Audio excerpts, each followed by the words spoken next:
Wonder shall never end. Thank God, thank God, thank God. Ẹ̀yin èèyàn mi, ẹ jẹ́ n sáré gbélé sí yín létí nísinsìnyí.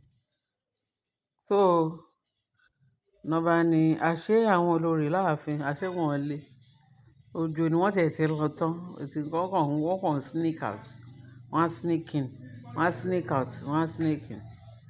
Ẹ rí i pé Ọlọ́run tó mú wọn díẹ̀díẹ̀. Ṣé wàá mọ̀ pé a sọ pé kábíyèsí mọ nǹkan tó ń ṣe? Wọn kàn ní kí ló wà láàárín àwọn pípì yìí pẹ̀lú kábíyèsí? Irú májẹ̀mú wo náà jọ ṣe nígbà tí kábíyèsí fẹ́ fẹ́ ọ? Ṣé mo sọ fún wa nígbà kan pé ejò wọn lọ́wọ́ nù?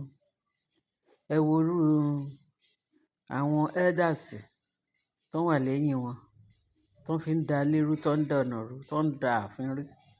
Àṣé àwọn bàbá yẹn,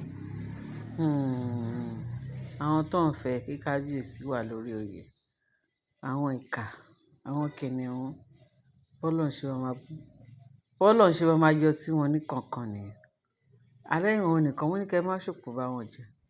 Fúnra wọn náà máa fúnra wọn lóògùn jẹ. Ẹ má ṣòpò bá wọn jà. Bẹ́ẹ̀ ni. Ǹjẹ́ mi sọ fún wa? Mo tún sọ fún wa nígbà kan. Mo ní pẹ̀lú bọ́n ṣe ń ṣe tó ń wa àrùnkì tó ń sá kúbẹ́kúbẹ́. Àwọn nìkan náà máa fọwọ́ ara wọn kó gángara wọn sá kúrò láàfin. Ǹjẹ́ kò ti wá ń tó bẹ́ẹ̀ báyìí sí? Nọ́ba ni àwọn olórí láàfin. Pé gbogbo wọn ní ó ti pẹ́ tí kábíyèsí ti sọ fún wọn pé wọ́n ń bọ̀. Àwọn ancient sword, àwọn tó ń ní sword, ancient sword yẹn. Pé wọ́n máa visit ààfin. Pé tí wọ́n máa visit ààfin pẹ́yìn nìkan lẹ máa fọwọ́ ara yín kó ewu. Wọ́n dẹ̀ ti ń kìlọ̀ fún wọn. Wọ́n náà máa ṣòro, òrò náà máa fi lé wọn. Èmi ò tiẹ̀ rí gbọ́ sí i la ṣẹ̀ṣẹ̀ rí gbọ́ ní íńtánẹ́ẹ̀tì pé wọ́n ní kábíyèsí ti sọ fún gbogbo àwọn olórí ẹ̀. Wọ́n ní àwọn àgbààgbà àtàwọn ancient that is àwọn bàbá kí ni wọ́n máa ń pè wọ́n? Àwọn tó ní wọ́n máa ń ṣiṣẹ́ ní shrine. Wọ́n ti sọ fún àwọn chief priest, yes, pé àwọn olórí tó wà láàfin ọwọ́ wọn ti kún fún ibi. Pé kán kọ́kọ́ kúrò ní ààfin. Pé wọ́n fẹ́ la ààfin kọjá, wọ́n fẹ́ ṣe ètùtù láàfin. Àwọn olórí yẹn wọn ò dẹ̀ gbọdọ̀ rí wọn láàfin. Pé kán kọ́kọ́ kúrò fún 10 days. Pé kán kúrò ní 10 days. Pé because ètùtù tó fẹ́ ṣe yẹn wọn ò gbọdọ̀ wà láàfin kán máa ṣe ètùtù yẹn. Bẹ́ẹ̀ ni. Wọ́n ní gbogbo wa yá ni kábíyèsí sọ fún wọn. Kò tí ìyá tẹ máa kúrò. Wọ́n ní 10 days náà fún yín. Pé tẹ bá dẹ̀ ti pé 10 days níbikíbi tó olúkálùkù yín bá wà. Tí wọ́n bá sọ wípé ó ti yá tẹ máa padà sáàfin, pé ẹ dẹ̀ padà sáàfin. Torí ìgbà kan náà ti sọ wípé kí gbogbo wọn pátá kán kúrò láàfin. Pé tó bá di 2 years, wọ́n ní títí 2 years náà fún wọn. Tí gbogbo wọn máa fi clear pátápátá láàfin. Pé 2 years láti ìgbà tán ti sọ fún wọn títí dé 2 years. Pé gbogbo wọn pátápátá náà máa fẹsẹ̀ rìn kúrò. Bórí náà fẹ́ fi rìn lẹ́sẹ̀ ni. Ó di ìgbà náà náà fẹ́ 2 years náà fi fún wọn. Pé ní wọ́n sọ wípé níbo. Àṣé wọ́n wá ń sá eré lóní rẹpẹtẹ. Wọ́n sá eré náà kó lágbára. Nọ́ba ní 2 years náà fún wọn. Àwọn náà dẹ̀ dúró nídúró pé 2 years yẹn àwọn gan wọ́n á fojú wọn rí mẹ́wàá. Bẹ́ẹ̀ náà ṣe ń sá kolobákolobá. But àwọn alálẹ̀ ìlú wọ́n máa fojú wọn hàn mẹ́wàá. Nǹkan tójú wọn ti ẹ̀ ń rí Ọlọ́run ló yé. Wọ́n kàn jẹ́ ewúrẹ́ aláìgbọràn ni. Lọ́rọ̀ tí mò ń sọ. Nọ́ba ní àwọn ancient people yẹn wọ́n ṣe wá ní kán kúrò because wọ́n ń bọ̀ láàfin. Wọ́n ní wọ́n kọ̀ wọ́n lọ. Nígbà tó wá di àná yẹn ṣáànà ni àbí ní tiẹ̀ ni wọ́n sọ ní agbọ́nà íńtánẹ́ẹ̀tì.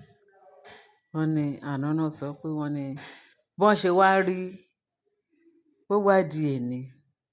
Wọn ò sọ fún wọn tẹ́lẹ̀. Wọ́n ní yes. Ó dàbí pé ẹnìkan ti hint àwọn olórí yẹn, àwọn tó yípo láàfin, pé àwọn tó fẹ́ ṣe ètùtù yẹn pẹ̀lú ancient sword bí wọ́n ń bọ̀ lénìí. Wọ́n ní bóyá wọ́n ti gbọ́ pé wọ́n ń bọ̀.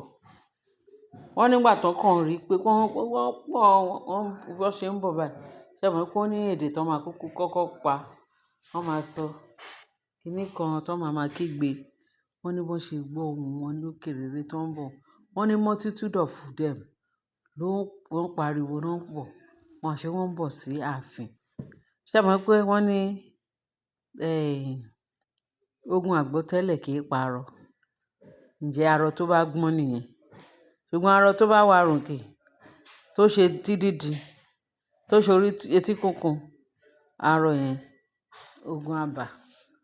Òun lọ̀rọ̀ àwọn olórí. Wọ́n ní tán ti gbọ́ yé pàrìpà lọ́kàn lọ́hùn. Wọ́n ní gbogbo wọ́n ferege olúkálùkù pẹ̀lú ìwọ̀nba nǹkan tó máa gbé. Wọ́n ní wọ́n ferege pátápátá. Tó rán sọ wípé tí ancient sword yẹn bá dé bá àwọn tó gbé àwọn tó fẹ́ wá ṣe iṣẹ́ yẹn, tó fẹ́ ṣe ètùtù yẹn láàfin, pé tó bá dé bá wọn, ìsídà kan kú o, ìsídà kan kú yányán o, ìsídà kan kú láàbọ̀. Pé wọ́n ti sọ fún wọn pé kábíyèsí, ọ̀rọ̀ kábíyèsí ò tà létí wọn. Wọ́n nígbà tó wá rí pé àwọn yé pàrìpà ti ń bọ̀ lọ́ọ̀kan, wọ́n ti sọ fún wọn pé dàbí ìgbọ́n máa wá. Kí ló kàn gbọ́ pé yé pàrìpà o, kíní kan wọ́n bẹ̀rẹ̀ sí ní sa àwọn òògùn wọn yẹn. Wọ́n ní àwọn olórí bó ló yá. Wọ́n ní gbogbo wọn ti palẹ̀mọ́ kúrò nínú ààfin. Wọ́n ti palẹ̀mọ́ kúrò nínú ààfin. Wọ́n ní kò sí ẹyẹ nínú wọn. According to nǹkan tá a gbọ́ o, bá ṣe gbọ́ nìyẹn. Wọ́n ní kábíyèsí dẹ̀ ti sọ fún wọn pé wọ́n ti ní kán kúrò láàfin fún 10 days. Wọ́n máa fi ṣe ètùtù yẹn. Pé ibi tó bá dẹ̀ wà, tó bá dẹ̀ ṣe fún wọn, tó bá ṣe tán, bó ṣe wà yẹn, anybody lè at any time náà lè sọ fún wọn pé kó padà. At any time náà lè sọ fún wọn pé kán dúró. Pé ṣùgbọ́n ẹnikẹ́ni tó bá sọ fún pé kó padà sáàfin, á jẹ́ pé ó ní luck. Pé till further notice. But 10 days ni àwọn tó fẹ́ ṣe ètùtù ní àwọn ní ancient sword. Wọ́n ní bọ́n ṣe ń bọ̀ pẹ̀lú ancient sword yìí, pé kì í máa ṣe kékeré. Ìyẹn àwọn oníyé pàrìpà yẹn. Ṣé ó yé wa báyìí? Nǹkan tó dáa nìyẹn. Ǹjẹ́ kó wá rí bẹ́ẹ̀? That's very good. Wọ́n rán palẹ̀mọ́, wọ́n ti ferege. Wọ́n ní kò sẹ́yẹ pé wọ́n ti sálọ. Bẹ́ẹ̀ ni. Wọ́n ní ẹni tó bá fẹ́ ló máa padà. Tí ó bá dẹ̀ fẹ́ kó yè dúró. Pé because wọ́n náà ti sálọ lénìí. Ẹ̀yin èèyàn wa. Òun náà mo ní ká gbé sí yín létí. Ṣé mọ̀ pé bó ṣe ń lọ, tó bá fi ṣe ń lọ, a máa sọ fún wa. Tá a máa carry ara wa along. Ṣé ó yé wa? Tá a bá carry ara wa along, a ní mọ nǹkan tó ń ṣẹlẹ̀. So mo ní kí n gbé sí wa létí kẹ́ mọ̀ bó ṣe ń lọ. Ẹ ṣé bẹ́ẹ̀ ṣe ń tẹ́tí sí wa. God bless you. Bye.